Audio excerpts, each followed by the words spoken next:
Hey guys, so the main thrust of this book, Tony Robbins' Money Master the Game, that I wanted to get out of it was, all right, Tony, I know I need to save money. I know I need to invest. I'm fine. Don't have to motivate me there. But tell me where to put my money, you know? So we're talking about asset allocations. So the big punchline of this book is this chart right here. Asset allocations given him by Ray Dalio. And this is basically, I'm going to do this and compare it to some others that are in the book as well. So this chart basically translated into blocks. All right, so I'm talking about these blocks will represent 10% of your investment, and these will be 7.5% in this example because that's what he's using. So he says in gold, 7.5% of your portfolio should be in gold, 7.5 in commodities. Okay, so 30% in stocks, U.S. stocks, and long-term U.S. bonds and intermediate-term U.S. bonds. Now that's the breakdown for Ray Dalio. However, elsewhere in the book, there's a treasure trove of information because this guy, Tony Robbins, has access to people that you and I probably do not. Okay, I'm never going to get to speak with Warren Buffett one-on-one, and there's a section here, page chapter 6, where he talks to John Bogle, for instance, who's the god of the index fund. He talks to other people as well. So out of those interviews, I was able to pull up 4 different investing portfolio asset allocations specifically. The other ones, you know, he talks about other things in general ways, but this I was able to piece together 4 of them. Okay, so this one here is David Swensen. Okay, David Swensen. We'll go into greater detail of these in other videos, but anyway, David Swensen, I guess, is a guy who manages Yale University's assets. Okay, so he has a completely different approach. So you can see this is the former one, Ray Dalio. So Swensen would put 70% in stocks, and he would put 30% in fixed income. Okay, so what he means by this, now he breaks this down into further things.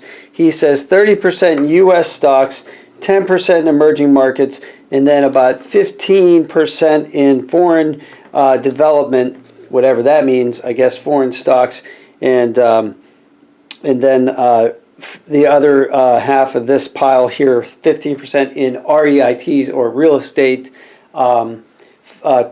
trusts.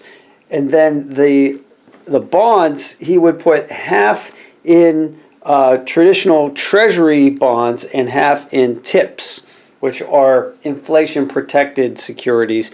They're also treasury bonds as well. So you can see that's a pretty big difference in asset allocation as Ray Dalio's. Now John Bogle's the Vanguard guy, right? So he's the guy that you know, is all about index funds and that sort of thing. He says that his asset allocation would be in 40% bonds and 60% stocks. And all of his stocks would be in low-cost index funds, obviously Vanguard index funds. And then his 40% would be in a combination of a bond market index fund, which also Vanguard does. And then he also said municipal bonds, intermediate term and limited term.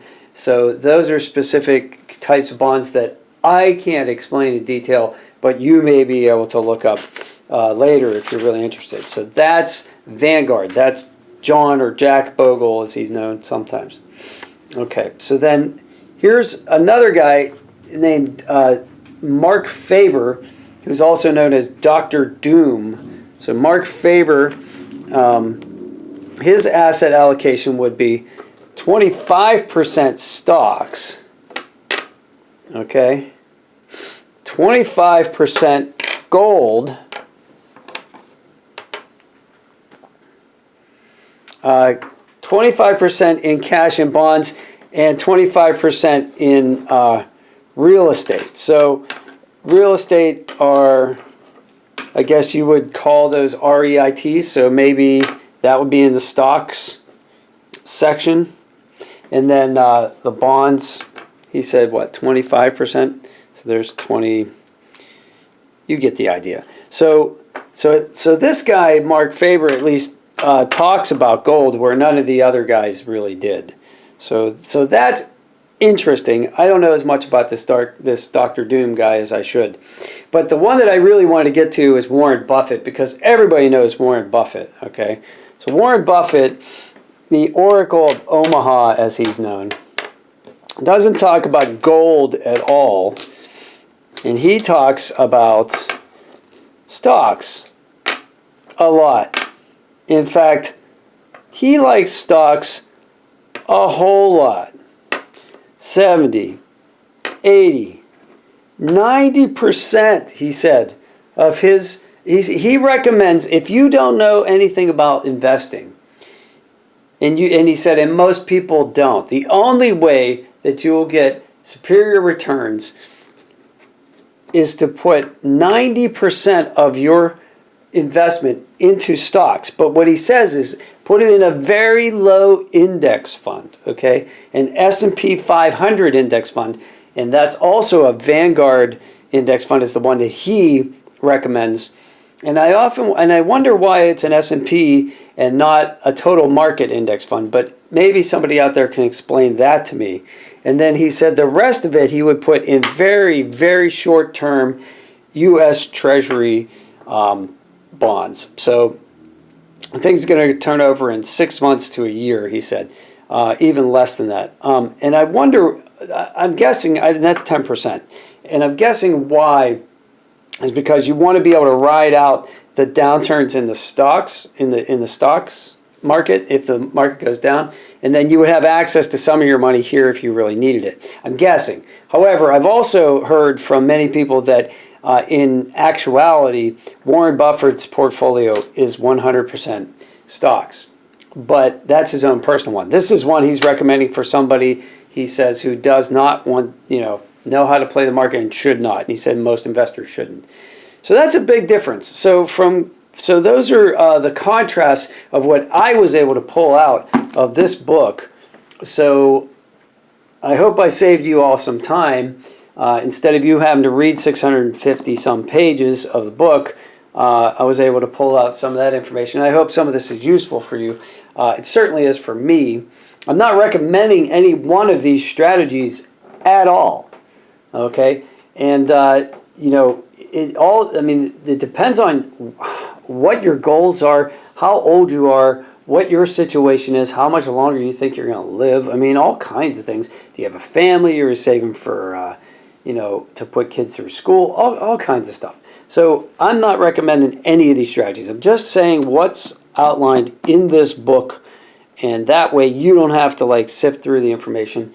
And that was a graphical implementation of what those asset allocations were. So if this has been helpful for you, please hit the like button and subscribe to the channel, because if this has been helpful for you, your subscribing to my channel really helps me. And sure, you can recommend this to anybody you think might be able to use it or find it interesting. So thanks a lot. I'll be doing more videos on this book, and so hit the bell button to be notified on those. So I appreciate your time. Have a great day, and good luck out there.